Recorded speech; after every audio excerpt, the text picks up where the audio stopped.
Right, here we go. Listen up, because what I'm about to tell you is the biggest authoritarian power grab in British history, and it's happening right under our noses. If you do not believe me, you can go onto the Parliamentary Bills webpage, type in data, and read this bill for yourself. Because the data bill is about to pass its third and final reading before receiving royal assent. Once that happens, the UK government will gain unprecedented control over your personal data, financial transactions, business records, and even your biometric identity. So you might want to listen up. There is nothing we can do about this now. This is coming, so prepare yourself. And if you think this is just another boring government bill, you might want to think again.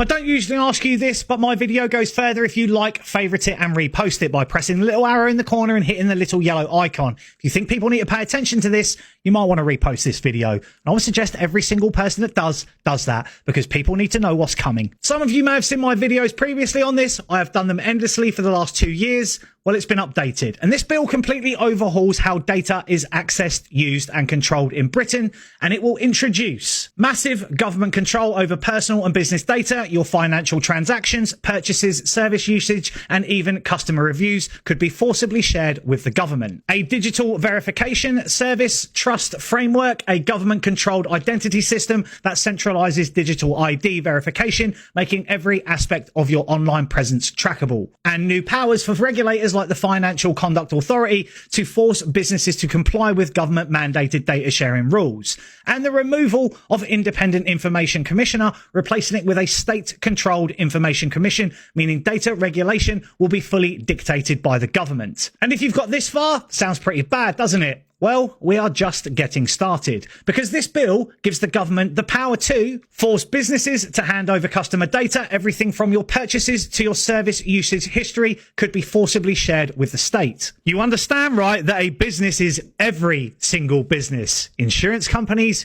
Google, Amazon, Spotify, you name it. Every transaction you've made will be accessible by them. The setup of an interface body to regulate and track how businesses use data, meaning companies become surveillance arms of the state, and to mandate smart meter compliance, further locking people into digital monitoring for energy use, making energy rationing and price controls easier and possible. But wait a minute. We haven't even got to the worst part yet. They're using your own money to do it, because this bill allows the government to impose financial penalties, levies, and funding structures, ensuring that businesses and ultimately consumers bear the costs of government surveillance. This bill actually lays the legal foundation for digital ID and CBDC. The DVS Trust framework is essentially a digital ID system in disguise. Once implemented, you won't be able to access online services, banking, or even public services without a government-approved digital ID. CBDCs will be the final piece of the puzzle. Once the government can track all your digital transactions under this bill, the next logical step is programmable money controlled by the state. But that's not happening, you say. They can't do that.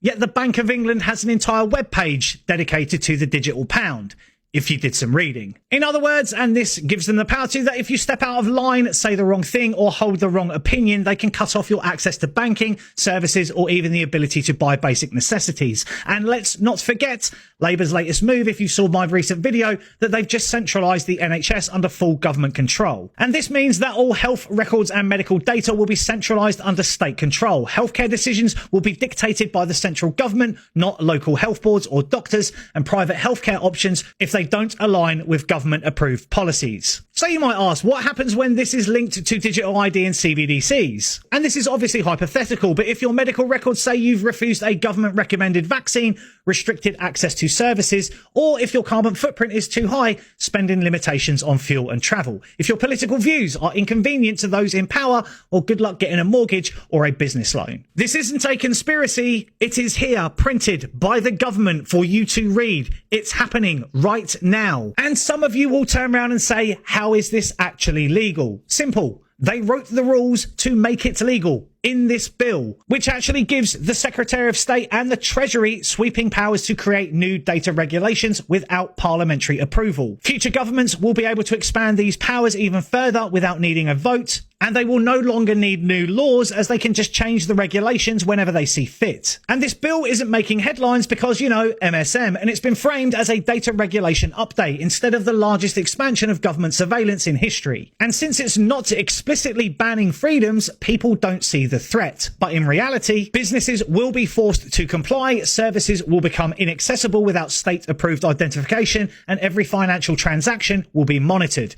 Using regulations instead of laws, instead of passing an explicit law, they are giving regulators the power to enforce policies without ever needing to go through Parliament again. Regulations can be changed at any time, meaning the government doesn't need your consent to expand its powers later. Businesses will be forced to enforce these policies, meaning resistance becomes nearly impossible. And the bill also states that restrictions on processing and data protection do not apply if done in the interest of national security. You're a far-right extremist. Well, that gives us the power to deem you a national threat and have a look at everything you're doing. Also meaning that GDPR and privacy protections can be overridden at will, and the new state-controlled Information Commission will be responsible for policing itself. So don't expect any legal challenges to stop this. By the way, it's not actually illegal if they change the rules. This is why this is legal, because they wrote the rules to allow it. And they're not going to come to take your freedoms overnight. They are building a system where you have no choice but to comply. Let's be quite frank, no one is being forced to get a digital ID, but without one,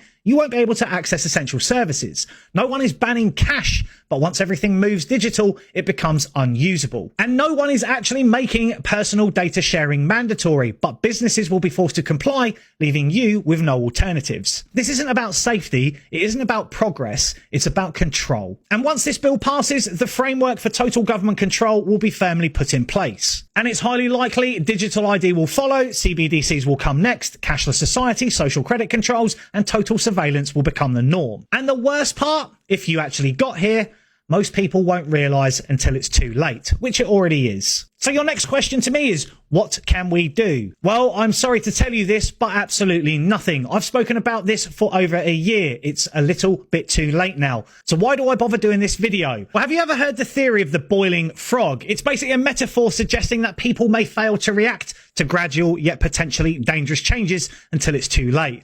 Similar to a frog slowly being boiled alive in tepid water that is gradually heated. Well, I'm just letting you know that there's a fire underneath the pot we're all sitting in, and it's fully burning now.